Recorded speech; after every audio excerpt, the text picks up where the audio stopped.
this is Swapnil Bhartiya and we are here at KubeCon China in Shanghai, and today we have with us Jiten Vaidya from PlanetScale. Let's start out with Vitess now. So you started at YouTube, right? Correct. So tell us quickly, what was the reason it was created and how it became an open source project? My co-founder Sugumaran and another senior engineer at YouTube, he was actually, I think, engineer number 1 at YouTube, Mike Solomon, started looking at the various problems that we were having scaling MySQL databases. I think at that time we had already sharded MySQL in-app, but that was not enough. YouTube was growing very quickly. And so they sat down with the list of problems that they had observed, took themselves out of the day-to-day firefighting, and came up with a list of design principles that they thought they could build something to get ahead of the curve for the MySQL scaling that was happening. The first problem that they wanted to solve was connection pooling, and that's how Vitess was born.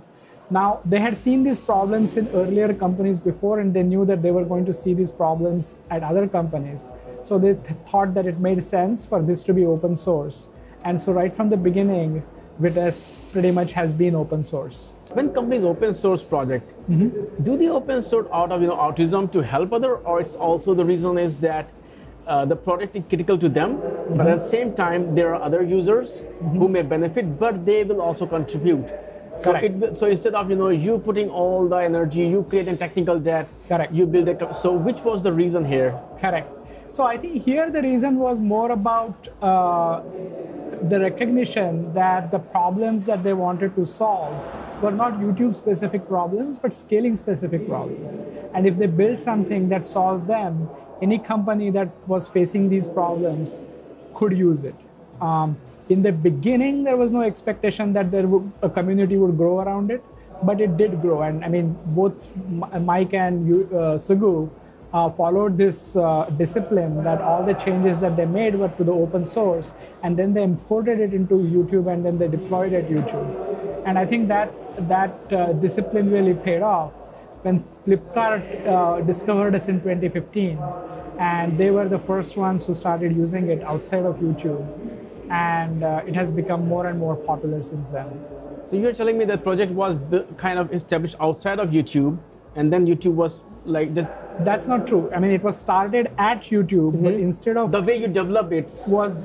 We developed it as a public upstream project, which you'll... Correct. As a public, into the public repository. Right. And then we would import it into YouTube. Right. And because it was built as an open source project, that needed to run in Google data centers, a lot of things were designed and architected in such a way behind interfaces, so that, for example, the log server that Google uses is internal log server, is chubby.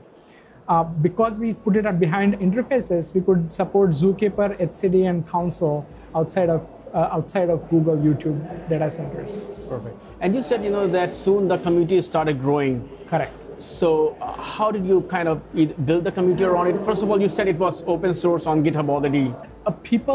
It was really difficult for people initially to discover Vitess, but Sugu started going and talking at database conferences as well as the Golang conferences, because this was one of the first projects to be developed in Golang and which was deployed at scale of YouTube. And so people started hearing about it through that. And then they started discovering it, and then they started approaching us for help. So there has been a very popular public Slack channel that has mostly been tended to by Sugu and other folks at YouTube who used to work on it. So I think Mike stopped working on Vitess sometime around 2014 or thereabouts. But there is a team at YouTube that worked on Vitess, and Alain Jobart and others. And it has been they have been a very good stewards of Vitess, and really a helpful community around Vitess on Slack. And as this community grew, then you also decided to give the project to CNCF as well. Correct. So first of all, why CNCF?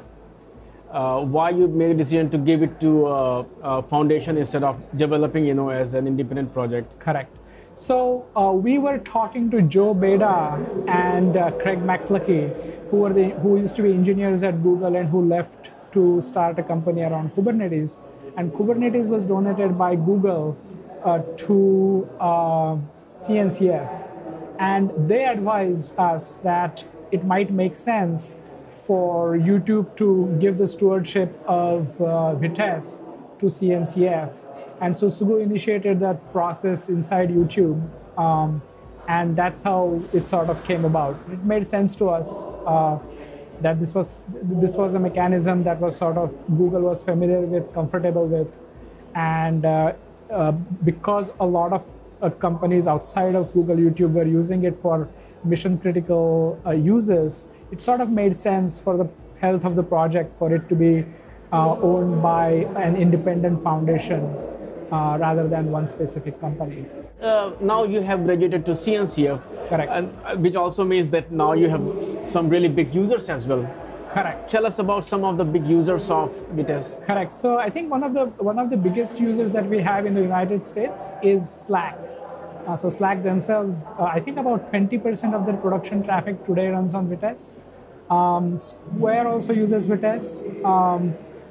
Many other US companies use Vitess. I mean, I think GitHub.com is about to go in production. I don't know whether they have gone in production. Booking.com is another European company. But one of the biggest users of Vitess, especially on Kubernetes, is JD.com.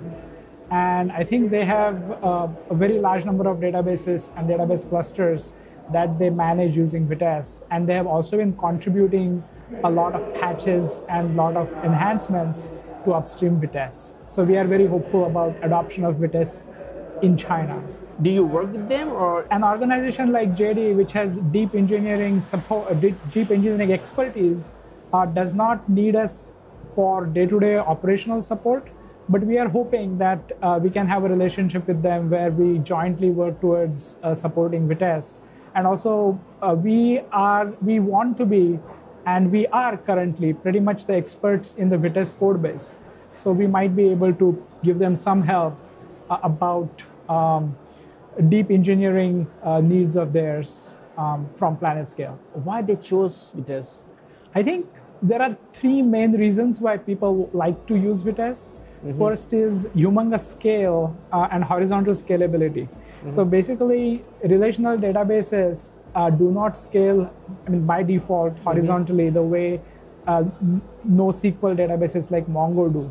But Vitess is sharding middleware. It mm-hmm sits between your application and your MySQL databases, and it allows you to scale your databases horizontally. Mm-hmm. I think that was one of the reasons they used it. The second thing that people like to use Vitess is that when it moved to Google's orchestration software called Borg, which was the precursor to Kubernetes, a lot of features that a distributed system needs, especially a stateful distributed system needs to run well in a cloud environment, were built into Vitess. It has excellent observability. It has an excellent service discovery story. It has an excellent master reparent story. So I think all of these reasons, JD decided to use it because they also are a big Kubernetes shop. Are they just consumer, or they're also contributing back? They're also contributing back. They have been they have been excellent contributors. Basically, they have fixed a whole bunch of bugs. They have extended the MySQL grammar that Vitess supports. They have also done a fair bit of performance-related bug fixes. So yeah, they have been very active. They have been contributing back. So this is first KubeCon here in China, Shanghai. Correct. What has been your experience so far? I really love the energy here. I mean, I think Shanghai is a fantastic city. The reception that was on the Bund last evening just blew my mind, looking at the river and looking at all the lights on the buildings. And I see the same energy here in KubeCon. I think it's great. Thanks, Jiten, for talking to me today, and hopefully we'll see you again at the next KubeCon or other open source events. Absolutely, you are very welcome. It was a pleasure of mine to talk to you. Thank you. Bye-bye.